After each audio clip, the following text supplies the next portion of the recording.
Bonjour à toutes et à tous, bienvenue à Lecture en Cruz pour ce dernier épisode de la nouvelle de Jack London, L'Enjeu. Le gong retentit. Elle avait l'impression d'avoir assisté à une demi-heure de combat, même si elle savait par Joe qu'il n'avait duré que 3 minutes. Instantanément, les secondes de Joe franchissant les cordes le ramenèrent à toute vitesse dans son coin pour la minute bénie de repos. Accroupi entre ses jambes, posé sur ses genoux, un soigneur s'employait à les détendre au moyen d'énergiques frictions. Sur son tabouret, Joe étirait son dos, appuyé presque à l'horizontale contre un piquet de coin, tête renversée, bras en croix pour se dilater les poumons. Sa bouche grande ouverte, tout en aspirant goulûment l'air que renouvelaient devant lui les 2 secondes en agitant une serviette. Il écoutait les conseils que lui chuchotait à l'oreille un troisième, chargé en même temps de lui éponger le visage, les épaules et la poitrine. Ces opérations à peine terminées, elle n'avait pris qu'une poignée de secondes au total. Le gong retentit de nouveau. Les secondes disparurent par le même chemin avec leur attirail, et l'on vit les 2 combattants gagner le centre du ring. Geneviève n'aurait jamais cru qu'une minute pût passer si vite. L'espace d'un instant, elle se dit qu'on avait abrégé la pause et soupçonna quelques mauvais coups. Ponta, plus sauvagement que jamais, cinglait l'air de ses poings, du gauche, du droit, et Joe eut beau parer, il ne put empêcher la force de ce qu'il encaissait de le déporter de plusieurs pas en arrière. Ponta bondit sur lui comme un tigre. Dans le réflexe qu'il avait eu pour se maintenir debout, Joe s'était découvert, c'est-à-dire qu'il avait écarté les bras et laissé dépasser la tête hors de l'abri des épaules. Ponta l'avait poursuivi si rapidement qu'un terrible swing arrivait droit vers la mâchoire qui n'était plus protégée. Mais Joe esquiva en arquant le dos et réussit à n'éviter que de justesse le point de Ponta sur la nuque. Au moment où il se redressait, Ponta lui destinait un direct du gauche qui eût été bien capable de l'envoyer dinguer par-dessus les cordes. Mais avec une vivacité qui l'emportait sur celle de Ponta, d'une infinitésimale fraction de seconde, Joe para le coup en appliquant la même tactique. Le poing de Ponta frôla l'arrière de son épaule et fut dévié dans le vide. Nouveau direct de Ponta, du droit cette fois, nouveau frôlement. Joe opta alors pour la sécurité d'un corps à corps. Geneviève poussa un espoir de soulagement. Son corps crispé se détendit et un vertige la saisit. La salle en délire applaudissait. Silverstein était debout. Il criait et gesticulait complètement hors de lui. Même Mr. Clauson hurlait son enthousiasme à plein poumon dans l'oreille de son plus proche voisin. On sépara les adversaires et le combat continua. Joe bloquait, esquivait, glissait autour du ring, évitant les coups et passant d'une manière ou d'une autre à travers les assauts en tourbillon. Il réussissait rarement à frapper, car Ponta avait l'œil vif et était aussi bon dans la défense que dans l'attaque, et son extraordinaire vitalité ne lui laissait guère de chance. Son seul espoir résidait dans l'idée de voir Ponta consumer de lui-même son potentiel d'énergie. Geneviève commençait à se poser des questions. Son amoureux ne se battait pas. Pourquoi? La colère montait en elle. Elle voulait le voir assouvir sa vengeance avec cette brute qui l'avait persécutée à ce point. Au moment où elle ne pouvait plus tenir d'impatience, Joe, profitant d'une occasion favorable, balança le poing sur la bouche de Ponta. Ce fut un coup de massue. Elle vit la tête de Ponta avoir un sursaut et se renverser. Ses lèvres se teintaient d'un vif vermeil. Le choc ajoutait aux clameurs du public le meilleur de lui. Il se rua en avant, comme un sauvage. Ce dernier assaut éclipsait par sa furie tous ceux qu'il avait livrés jusque-là. Il ôtait à Joe toute possibilité d'ouverture. Du reste, celui-ci ne songeait qu'à sortir indemne de la tornade qu'il avait ainsi provoquée, parant, se couvrant, allant désespérément chercher le corps à corps qui lui offrait sécurité et au moins répit. Mais le corps à corps n'était pas que sécurité et répit. Si d'un bout à l'autre il exigeait une intense vigilance, le dégagement se révélait plus périlleux encore. Geneviève avait remarqué avec une pointe d'amusement la curieuse façon qu'avait Joe de blottir son corps contre celui de Ponta dans cette phase du jeu. Mais elle n'en avait pas compris la raison avant de voir Ponta profiter du moment où le corps à corps n'en était pas encore au stade du contact étroit pour lancer un uppercut qui fendit l'air et rata d'un cheveu le menton de Joe. Une autre fois, parfaitement détendu, tout à fait rassuré de constater que celui-ci avait trouvé tout contre l'adversaire son sur-refuge. Elle vit Ponta, le menton sur l'épaule de Joe, lever le bras, puis lui asséner un terrible crochet descendant au creux des reins. La foule retint sa respiration, le temps que Joe s'empressa de bloquer le bras de son adversaire afin d'empêcher un doublé. Ce fut le coup de gong, puis la fugace pause, et le combat se poursuivit. Dans le coin de Joe cette fois, Ponta s'était précipité à sa rencontre en traversant tout le ring.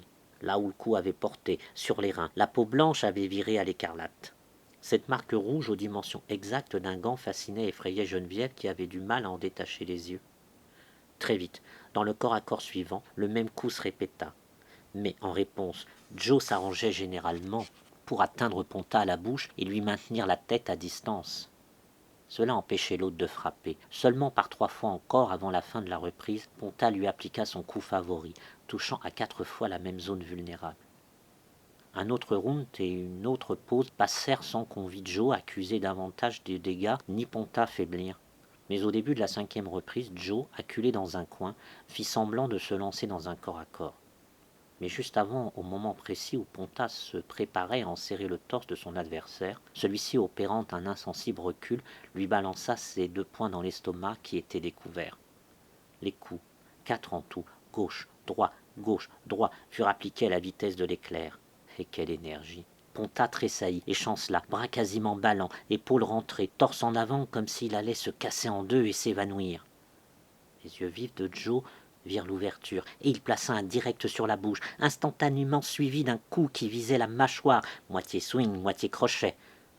Il manqua sa cible, n'atteignant que la joue, mais Ponta n'en fut pas moins déporté sur le côté, tout chancelant. La foule, debout, n'était plus qu'un seul hurlement.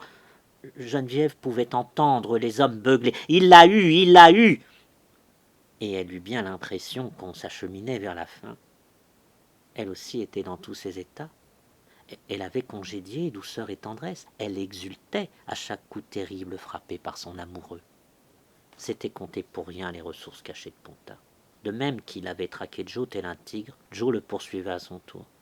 Il lui préparait un autre coup à la mâchoire, semblable au précédent. Mais Ponta, qui retrouvait déjà ses esprits et toute sa vigueur, esquiva proprement.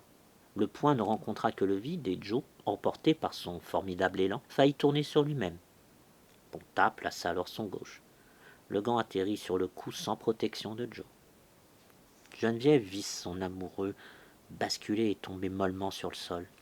L'arbitre se mit en posture de compter, scandant d'un grand geste vertical du bras droit chaque seconde qui s'écoulait. Les spectateurs observaient un silence de mort. Ponta, tourné vers eux de 3/4, attendait l'approbation qui lui était due, mais il ne rencontra qu'un glacial silence de sépulcre. Une soudaine colère le submergea. C'était injuste, il n'y en avait que pour son adversaire, décidément qu'il fût en attaque ou en esquive. Et lui, Ponta, qui avait mené le combat depuis le début, est-ce qu'il ne méritait pas un signe d'encouragement?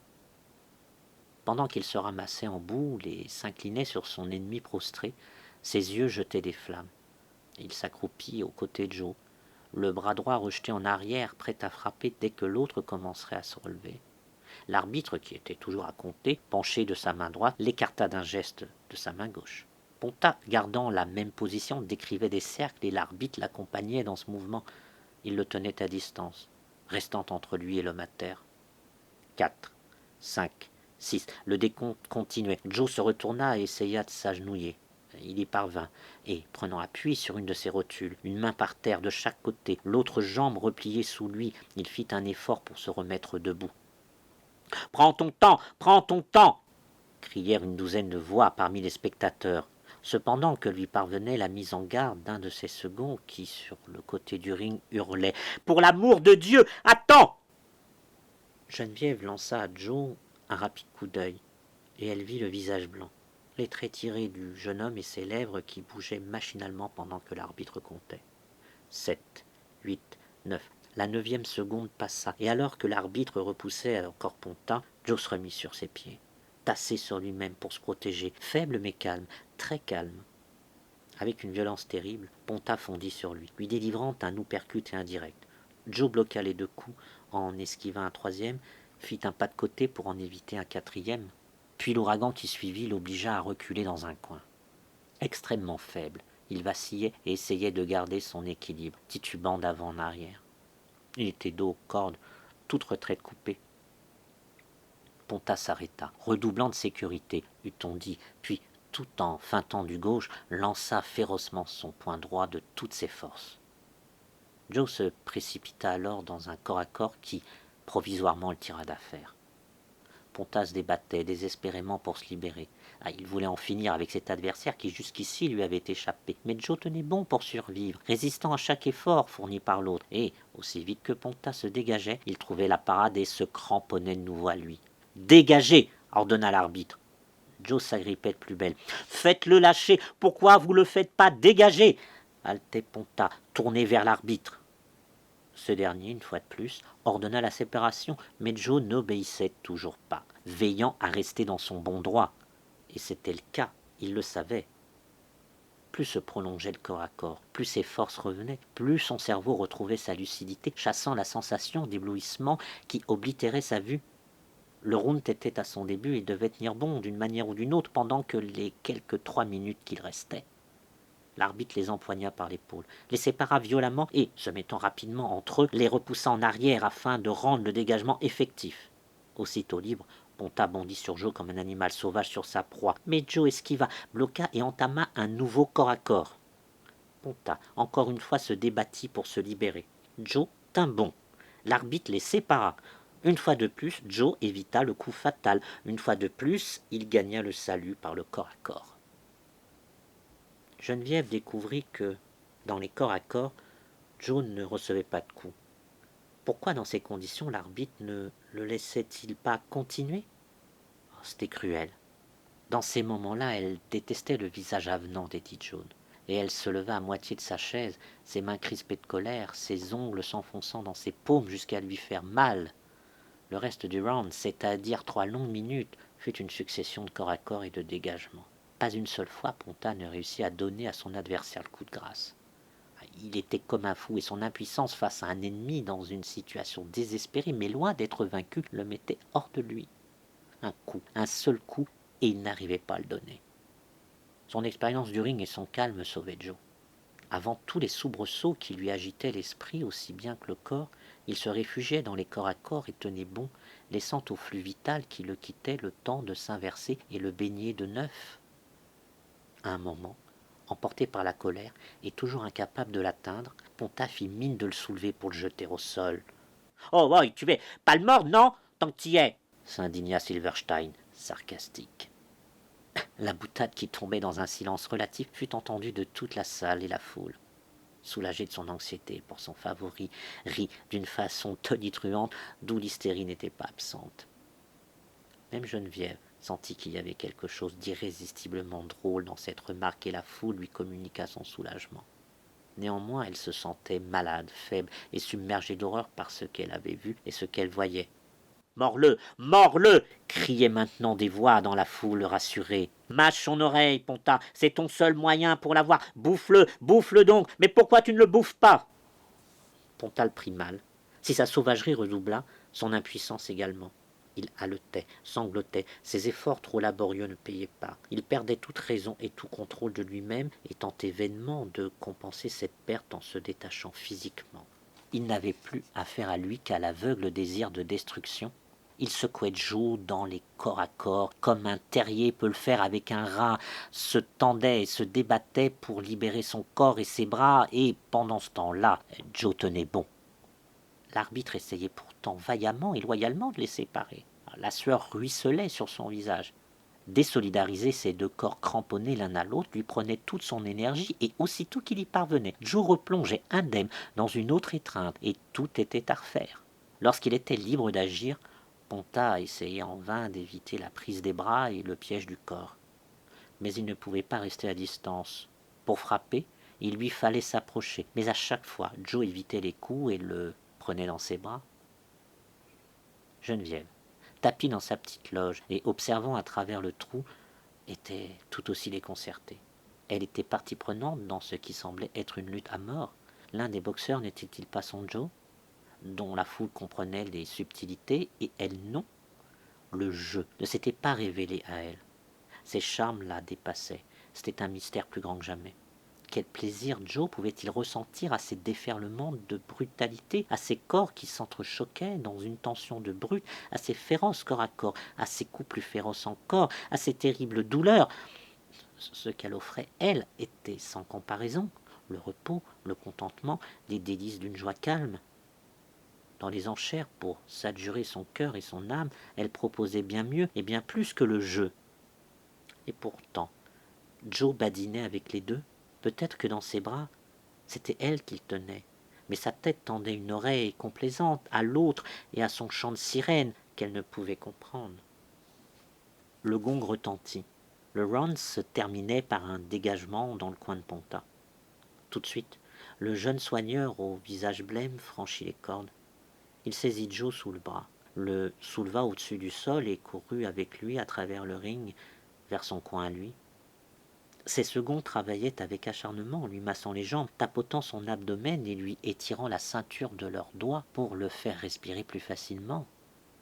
C'est la première fois que Geneviève voyait cette respiration abdominale chez un homme, un ventre dont l'amplitude à chaque expiration ou inspiration n'avait rien à voir avec les mouvements de sa propre poitrine quand elle s'était essoufflée à courir derrière le tramway.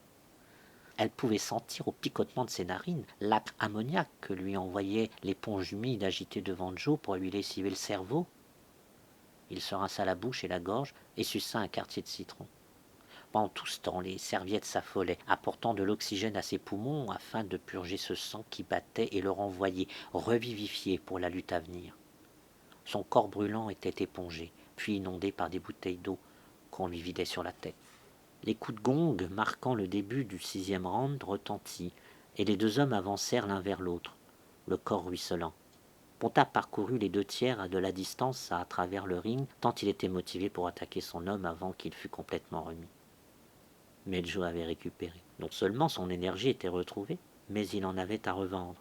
Il bloqua plusieurs coups vicieux et à son tour en asséna un qui fit vaciller Ponta. Il fut tenté d'en tirer parti, mais s'abstint intelligemment de le faire, se contentant de bloquer et de se protéger du tourbillon de coups que le sien avait déchaîné. Le combat se déroulait comme à son début. Joe se protégeait et Ponta fonçait. Pourtant celui-ci n'était jamais à l'aise, cela n'allait pas comme il le voulait. Il sentait que, n'importe quand, au détour d'une de ces féroces attaques, son adversaire risquait de riposter et de l'atteindre. Joe, quant à lui, ménageait ses forces, et il frappait un seul coup quand Ponta en frappait 10, mais il manquait rarement sa cible. Ponta avait beau le submerger d'attaques, il ne pouvait rien faire de Joe, lequel avait des assauts de tigre toujours imprévisibles, forçant le respect. Il domptait la férocité de Ponta. Celui-ci ne pouvait plus désormais laisser libre cours à cet instinct de destruction qui avait jusque-là marqué ses efforts. Mais la face du combat changeait. Comme le public le nota immédiatement, même Geneviève s'en aperçut au début du 9e round. Joe prenait l'offensive. C'était lui qui, dans le corps à corps, abattait son poing dans le creux des reins de son adversaire. Il le fit une première fois, de toutes ses forces, puis il recommença à chaque accrochage. Pendant les dégagements, il commença à expédier à Ponta des uppercuts dans l'estomac, des crochets à la mâchoire ou des directs sur la bouche. Et au premier signe de la venue d'une tornade, Joe sautillait lestement de côté et esquivait. 2 rounds passèrent ainsi, puis un 3e, et la force de Ponta, bien que déclinant manifestement, ne diminuait pas vite. La tâche de Joe consistait à miner cette force, pas seulement avec un coup, ni même avec 10, mais coup après coup, sans relâche, jusqu'à l'expulsion définitive de cette énorme force hors de cet énorme corps. Ponta n'avait plus de répit. Joe le suivait pas à pas, son pied gauche avançant avec un tap-tap-tap caractéristique sur la toile tendue du sol. Puis venait un bond, un vrai bond de félin, des coups fulgurants suivis d'un rapide saut en arrière, après quoi son pied gauche reprenait son tapotement en avant. Quand Ponta lançait ses sauvages assauts, Joe se protégeait soigneusement pour mieux revenir le harceler, avec toujours ce tap-tap-tap énervant du métronome de son pied gauche. Ponta faiblissait peu à peu. Pour le public, l'affaire était dans le sac. « Bravo, Joe !» hurlaient affectueusement les gens, admiratifs. « C'est une honte que tu sois payé pour ça, Ponta !» se moquait-il. « Pourquoi tu ne le bouffes pas, hein? Vas-y, bouffe-le !» Lors des pauses d'une minute, les soigneurs de Ponta travaillaient sur lui comme jamais ils ne l'avaient fait auparavant. Leur confiance sereine en son extraordinaire vitalité était ébranlée. Geneviève observait leurs efforts nerveux, tout en prêtant l'oreille aux soigneurs au visage blême qui mettaient Joe en garde. Prends ton temps, disait-il. Tu le tiens, mais tu dois prendre ton temps. Je l'ai vu se battre. Là, toujours un coup en vache pour la fin du combat. Je l'ai vu, KO, sonné, foutu, vraiment sonné. Il s'est relevé et il a continué à frapper quand même. Mickey Sullivan le tenait. Ah, il l'a mis par terre comme il l'a voulu, 6 fois dans le rang. Mais il a laissé une ouverture. Ponta l'a cogné à la mâchoire, et 2 minutes après, Mickey ouvrait les yeux en se demandant ce qui s'était passé. Faut l'observer. T'aventures pas, lui laisse pas sa chance. Ah, j'ai du fric sur ce combat, et je pourrais pas dire que j'ai empoché le pognon tant qu'il sera pas au tapis pour le compte. On était en train d'arroser Ponta d'eau. Le gong retentit à l'instant précis où l'un de ses soigneurs lui renversait une nouvelle bouteille sur la tête. Ponta s'avança vers le centre du ring, suivi par son aide qui tenait toujours la bouteille, le goulot en bas. Quand l'arbitre cria, le soigneur la laissa tomber et quitta le ring à toute vitesse. La bouteille roula au sol, l'eau s'en échappant dans un gargouillis jusqu'à ce que l'arbitre l'eût envoyé d'un rapide coup de pied au-delà des cordes. Durant tous les rounds précédents, Geneviève n'avait pas encore vu le visage de guerrier de Joe, celui qui lui avait montré le matin même dans le grand magasin. Parfois son visage avait été plutôt enfantin, à d'autres moments, alors qu'il se faisait violemment malmener, il avait été gris et glacial. Et encore plus tard, alors qu'il luttait de toutes ses forces en se lançant dans les corps à corps, il avait pris une expression mélancolique. Et voilà que le masque de combattant revenait, au moment même où, hors de danger, il menait la danse. Elle le vit et frissonna. Quel fossé cela creusait entre eux. Elle qui croyait le connaître, qui pensait qu'il lui mangeait dans la main. C'était si nouveau pour elle, ce visage d'acier, cette bouche d'acier, ces yeux d'acier qui étincelaient de la lueur, de l'éclat de l'acier. Cette face lui évoquait les traits impassibles de l'ange exterminateur où se peint, pour toute expression, la seule volonté de la Providence. Ponta tenta une de ses bonnes vieilles attaques, mais fut arrêté par un coup sur la bouche. Implacable, insistant, toujours menaçant, ne le laissant jamais en repos, Joe le traquait. Le round, c'était le 13e, se termina par un assaut dans le coin de Ponta. Il essaya de reprendre le dessus, mais il finit par tomber à genoux, attendit les 9 secondes de répit, tenta un corps à corps qui le tirerait d'affaire, mais encaissa 4 terribles directs à l'estomac, si bien que, lorsque le gong retentit, il tomba à la renverse, haletant dans les bras de ses seconds. Joe courut à travers le ring pour rejoindre son coin. « Maintenant je le tiens, dit-il à son soigneur. « Ah, tu l'as vraiment bien en ta main. » Cette fois, répondit l'autre. « Rien peut t'arrêter maintenant, sauf le coup en vache. Fais-y gaffe. » Joe se pencha en avant, les pieds rassemblés sous lui, prêt à bondir comme un coureur à pied avant le départ. Il attendait le coup de gong. Quand celui-ci retendit, il s'élança à travers le ring et tomba sur Ponta, qui se levait de son tabouret encore entouré de ses soigneurs. Et là, au milieu de ses aides, il le descendit d'un direct du droit. Au moment où il se relevait du désordre des seaux, des tabourets et des soigneurs, Joe l'expédia au tapis. Une 3e fois, il y retourna sans avoir pu s'échapper de son coin. Joe était enfin devenu la tornade. Geneviève se souvint de ces mots. « Tu n'auras qu'à regarder, tu sauras quand j'irai le chercher. » Le public le savait aussi. La foule était debout, des poitrines montaient en une seule clameur féroce. Il poussait son cri pour la curer, et Geneviève se dit que c'était à cela que devaient ressembler les hurlements des loups en chasse. Alors, malgré toute la confiance qu'elle avait en la victoire de son amoureux, elle trouva quand même dans son cœur un petit recoin pour s'apitoyer sur Ponta. Celui-ci luttait en vain pour se défendre, pour parer les coups, pour se protéger, pour esquiver et pour combattre corps à corps afin d'obtenir quelques instants de répit. Mais ces instants lui étaient refusés.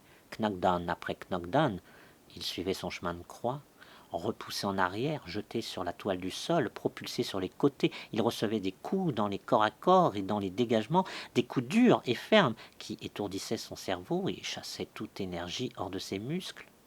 Il était acculé dans les coins, balancé contre les cordes où il rebondissait. À un autre coup, l'y renvoyait encore. Il battait l'air de ses bras et faisait pleuvoir des coups sauvages dans le vide. Il n'y avait plus rien d'humain en lui. Il était la bête incarnée, rugissante, enragée et condamnée. Enfin, il fut mis à genoux par les coups, mais refusa de se rendre, se redressant juste pour recevoir un coup violent sur la bouche et être envoyé contre les cordes. Pathétique, vacillant, haletant, les yeux brillants et le souffle court, grotesque et héroïque, il se battait jusqu'au bout, s'efforçant d'atteindre cet adversaire insaisissable qui le promenait autour du ring. À ce moment-là, Le pied de Joe glissa sur la toile mouillée. Les yeux vifs de Ponta le virent et reconnurent l'occasion favorable. Toutes les forces émoussées de son corps se rassemblèrent pour asséner, vif comme l'éclair, le coup inespéré. Au moment même où Joe glissait, l'autre le frappa violemment à la pointe du menton. Joe bascula en arrière. Geneviève vit ses muscles se détendre alors qu'il était encore en l'air et elle entendit le bruit sourd de sa tête sur la toile du sol. Les cris de la foule moururent brusquement. L'arbitre se pencha sur le corps inerte et compta les secondes. Ponta chancela et tomba à genoux. Il se releva péniblement, oscillant d'avant en arrière et balayant la salle de son regard haineux. Ses jambes tremblaient et se dérobaient sous lui.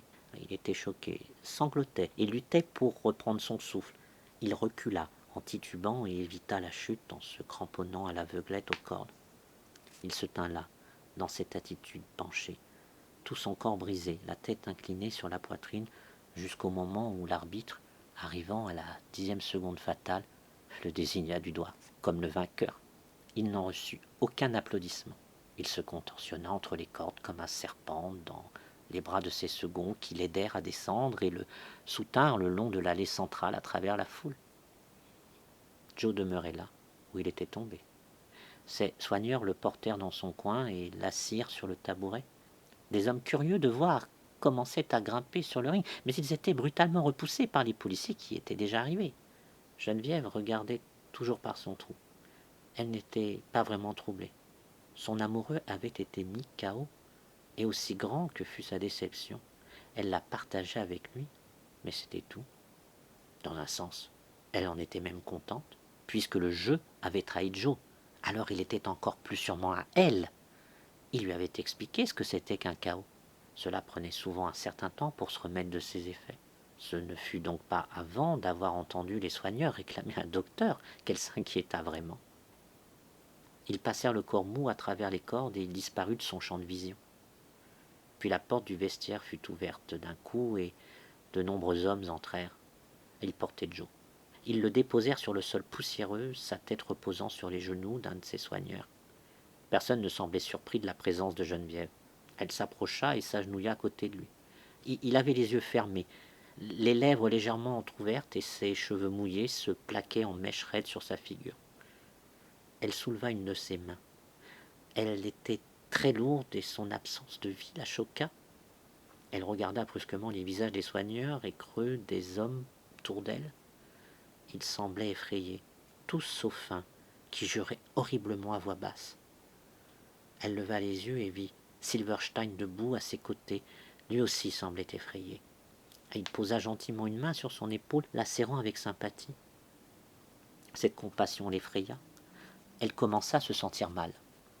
Il y eut un remue-ménage lorsque quelqu'un entra dans la pièce.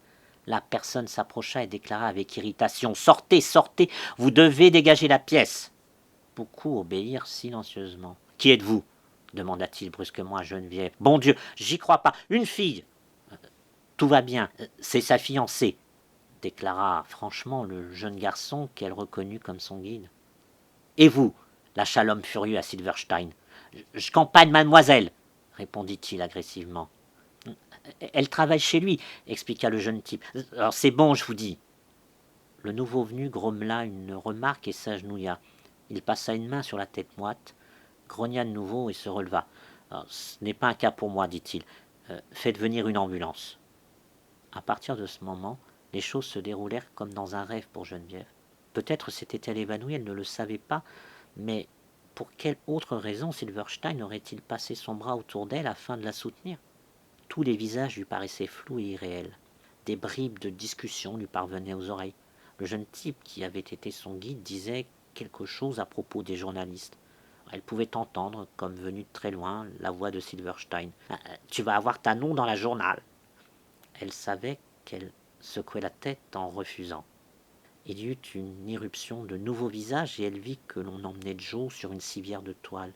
Silverstein lui boutonna son menton et en remontait le col sur son visage. Elle sentit la fraîcheur de la nuit sur ses joues et, regardant en l'air, elle vit les étoiles, claires et froides. Elle s'enfonça dans un siège, Silverstein à ses côtés. Joe aussi était là, toujours sur la civière, des couvertures jetées sur son corps nu. Il y avait également un homme en uniforme bleu qui lui parlait gentiment, bien qu'elle ne sût pas ce qu'il disait. Les sabots des chevaux claquaient et elle était emportée. Dieu sait où à travers la nuit. Plus tard, des lumières, des voix, une odeur d'iodoforme. Cela devait être l'hôpital, pensa-t-elle, avec la table d'opération et les docteurs. Ils examinaient Joe. L'un d'eux, les yeux noirs, la barbe sombre, ressemblant à un étranger, se redressa soudain. « Jamais rien vu de pareil, disait-il à un autre homme. Tout l'arrière du crâne. Les lèvres de Geneviève étaient chaudes et sèches, et une douleur intolérable lui vrillait la gorge. Mais pourquoi ne pleure-t-elle pas? Elle aurait dû pleurer. Elle sentait que c'était nécessaire. Lottie était là. Ah, il y avait eu un changement dans le rêve. De l'autre côté du lit étroit, et elle pleurait, elle. Quelqu'un disait quelque chose à propos du coma de la mort. Ce n'était pas le docteur qui ressemblait à un étranger, mais une autre personne. Qui était-ce? Cela n'avait aucune importance. Quelle heure était-il? Comme une réponse, elle vit la fiable lumière blanche de l'aube à travers les fenêtres. Je devais me marier bientôt, dit-elle à Lottie. Et de l'autre côté du lit, la sœur de Joe poussa un gémissement. « Non, tais-toi !» Elle se cacha le visage et se remit à sangloter. C'était donc la fin de tout, la fin des tapis, des meubles, de la location de la petite maison, la fin des rencontres, des promenades, des nuits palpitantes à la lumière des étoiles, du délice de s'abandonner, d'aimer et d'être aimée. Elle restait pétrifiée devant la logique implacable de ce jeu qu'elle ne comprenait pas, devant son emprise sur l'âme des hommes, son ironie, sa perfidie, ses risques, ses hasards et sa loi sanguinaire qui faisait de la femme un pauvre être pitoyable. Loin d'être pour l'homme un idéal suprême, elle n'était qu'un jouet et un passe-temps. À la femme, l'homme donnait sa tendresse, sa protection, ses humeurs et quelques moments de joie, mais au jeu. Il offrait ses efforts du jour et de la nuit, le tribut de sa tête et de ses mains, son travail acharné et ses plus violents espoirs, ainsi que toute l'attention et la passion de son être. Au jeu, l'homme donnait le désir ardent qui est niché au plus profond de son cœur. Silverstein l'aidait à se mettre debout. Elle obéissait mécaniquement dans l'hébétude de sa rêverie. Ses mains saisirent son bras et il la conduisit vers la porte. « Pourquoi tu ne l'embrasses pas ?» s'écria Lottie, les yeux sombres, mélancoliques et chavirés. Geneviève se pencha docilement sur l'argile immobile, pressa ses lèvres sur les lèvres encore tièdes. La porte s'ouvrit et elle se retrouva dans une autre pièce. Là se tenait Mrs. Silverstein, le regard furibond à la vue de ses habits de garçon. Silverstein regardait sa femme d'un air implorant, mais elle éclata sauvagement. « Je t'avais pas dit, hein, je t'avais pas dit, hein, tu voulais savoir un cognard, hein, comme avoir comme petit ami. Maintenant, t'as ton nom qui va s'étaler dans toute la journaux. À une match de boxe, et habillé comme la garçon. Petite roulure, dévergondée, toi !»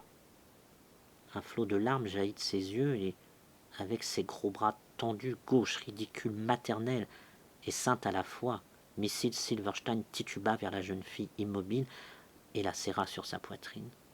Hors d'haleine, elle marmonnait des mots d'amour, inarticulés, en la berçant doucement, tout en tapotant son épaule de sa lourde main. Geneviève se réveille en sursaut. Joe va arriver. Joe va venir. Ils doivent se rendre au grand magasin pour acheter leur tapis. À bientôt pour une prochaine lecture d'une autre nouvelle de Jack London, le Mexicain.